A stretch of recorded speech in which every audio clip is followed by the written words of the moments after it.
Alright guys, good morning. Let's go over the review for the test. First thing is trapezoids are congruent. That means they're the exact same size and the exact same shape. They want us to know what is the length of QR. So we're talking about Q to R. So we know they're exactly the same. It's going to be 3 feet. So we know that they are congruent, the two triangles, ABC and KLM, and so corresponding angles. Angle A is going to be angle K, angle B is going to be angle L, and the angle C is going to be angle M.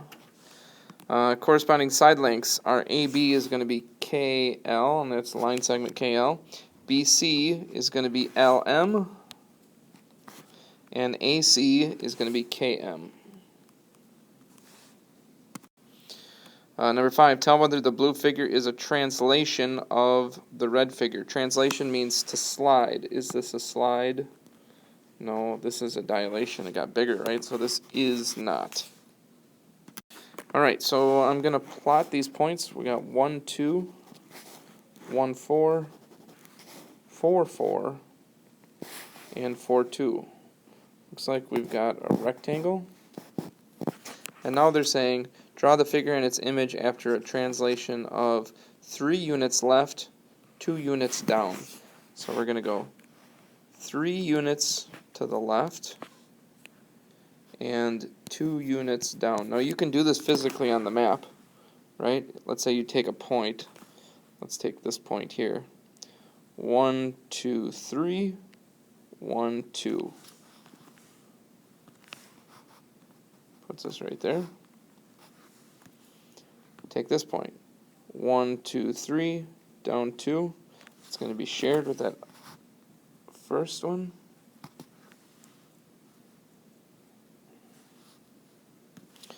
This one here, if we go over 1, 2, 3, down 2, we're going to be there. This point, 1, 2, 3, down 2, puts us right there. So there's that. Now if we were going to do it with just the points, your x is adding 3 and your y is minusing 2. So we could put it through the rule. 1 plus 3 is 4 and 2 minus 2 is 0. Let's just do those real quick. 1, 4 would be 4, 2. 4, 4. If we added 3 to the x would be 7, 2. And the last one is 4, 2. That's going to give us 7, 0. So you can do it mathematically or you can just do it on the graph. Tell whether the blue figure is a reflection of the red figure. This is not a reflection, this is a rotation. So this is not a reflection. So we're going to draw this shape, so 2, 0, then we have 1, 5, then we have 4, 3. So here we have a triangle. Now if we reflect it over the x-axis, remember the rule is the x stays the same and you take the opposite of y. So that's going to be 2. The opposite of 0 is still 0. 1, 5, the opposite, the x stays the same, the opposite of y would be 1, negative 5, and the last one, 4, 3, would change into x stays the same, opposite of y. So let me plot those points and we'll see if it looks like a reflection. 2, 0. 1, negative 5, and 4, negative 3.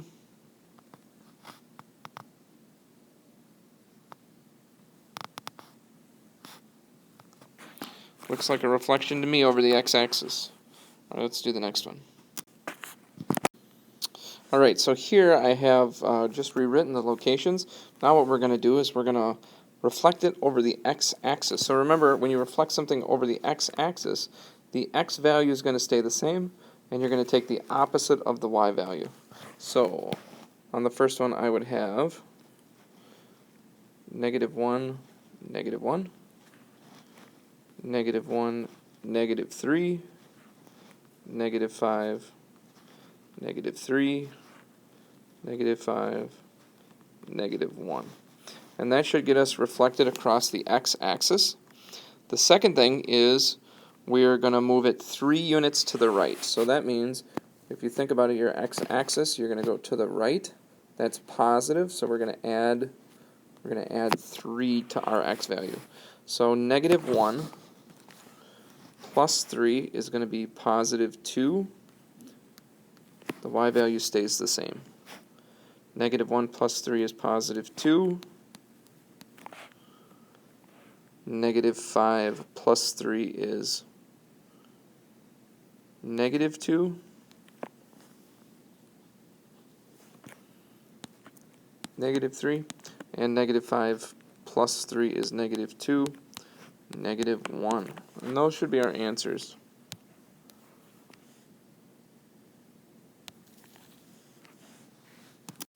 Alright, number 15. Is the blue figure a rotation of the red figure around the origin? If so, give the angle and the direction. So, one thing that I would do is if I take this point, if I look at this, I have an assumption, right? I have assumption, yes, it's a rotation. And I believe it is 180 degrees in this direction. Well, we can check that if we know the rules. The rule for 180 degree rotation is xy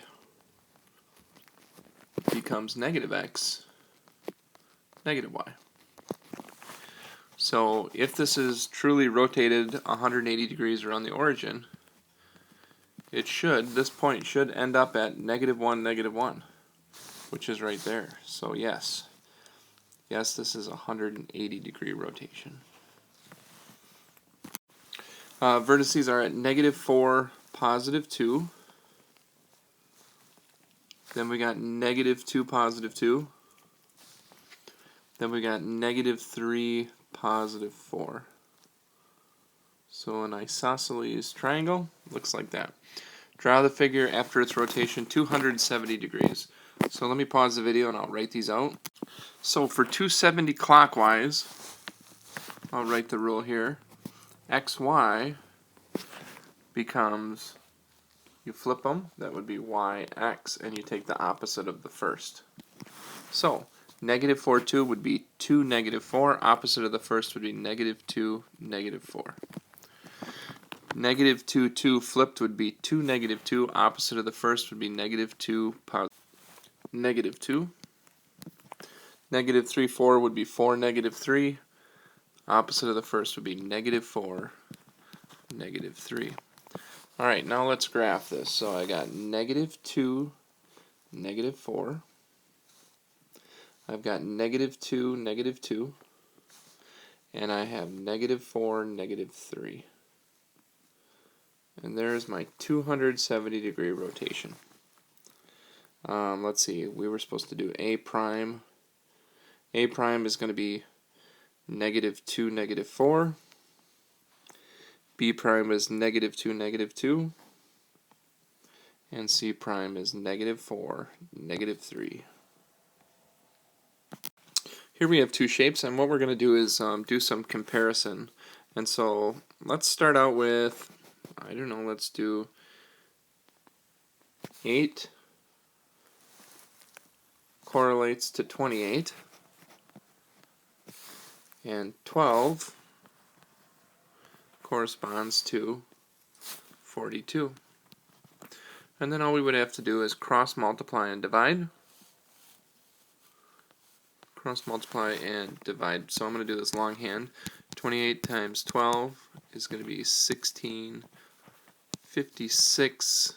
Placeholder. 1 times 8 is 8. 1 times 2 is 2. I get 6. And that's 13 and 3. I get 336. So 336 divided by 8 has to equal 42. So 3 times 4 would be 32. subtract, and I get 1. Drop down to 6. 8 goes into 16 2 times. So I did get 42. So the answer is yes. Corresponding side lengths are not proportional. Corresponding angles are congruent. Well, there's one thing that we do know, is that we know that the angles are always going to be congruent, right? So that's the same on both of them. So what we're looking at is our corresponding side lengths proportional? And they are. Corresponding side lengths are proportional. Okay, question number 21. The figures are similar. Find x. So we got 6 corresponds to x. 4 corresponds to 6. So now we can cross multiply. 6 times 6 is 36.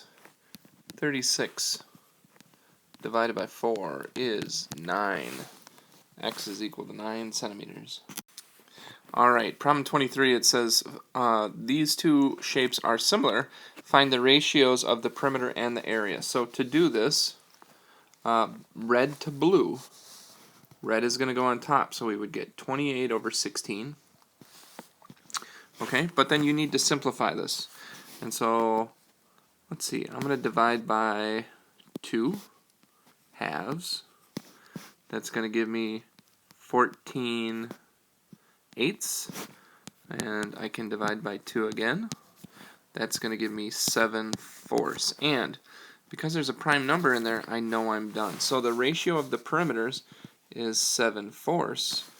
To find the ratio of the areas, we have to square this.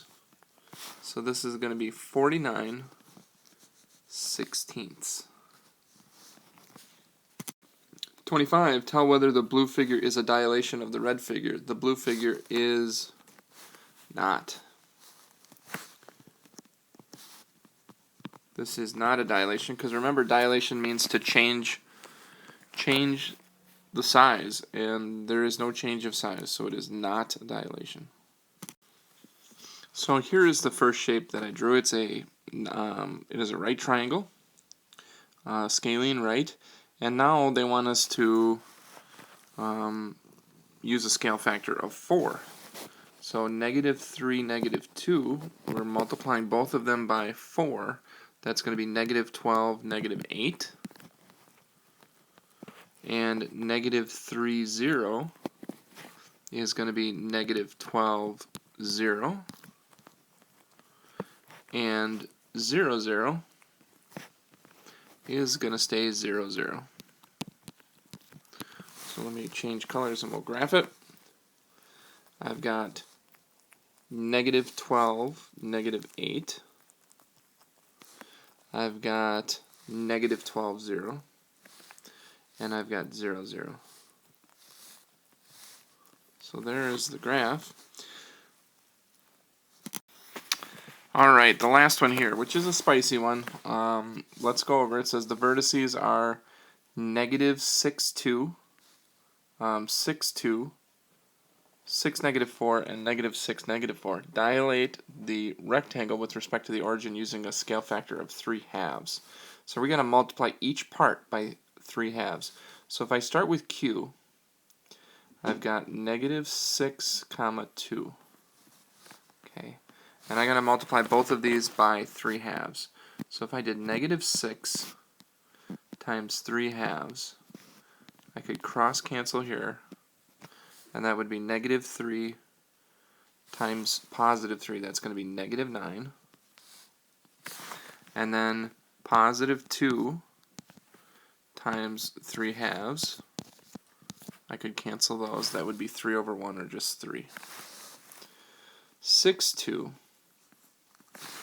That would be 6 over 1 times 3 halves. We would cross cancel again. So that would give me 1, 3. 3 times 3 is 9. And then 2 over 1 times 3 halves, which we just did. We cancel the 2's and just get 3. And then I've got 6, 4. And the same thing that we just did right here. That's going to give us 9. Now 4 times 3 halves. I can cross cancel. 2 goes into 2 once, 2 goes into 4 2 times. 2 times 3 is 6, 6 over 1. I get positive 6. Last one I got negative 6, negative 4. And I can cheat by just looking up here. Negative 6 ended up being negative 9. Negative 4 is going to be negative 4 over 1 times 3 halves. I'm going to cross cancel. I get 1 and 2. Negative 2 times 3 is negative 6. Alright, let me clean this up a little. And now they want us to translate it 5 units to the right. So if I'm going to the right 5 units, that means that I'm going to take my x value and I'm going to add 5 to it. And 1 unit down, that means I'm going to take my y value and minus 1. So we are going from this right here. So negative 9 plus 5 is going to be negative 4. 3 minus 1 is 2. 9 plus 5 is going to be 14. 3 minus 1 is 2. 9 plus 5 is 14. 6 minus 1 is 5. Negative 9 plus 5, negative 4. Negative 6 minus 1 is negative 7. Alright guys, that does it for the review. Hopefully doing this review helped you, and good luck on the test.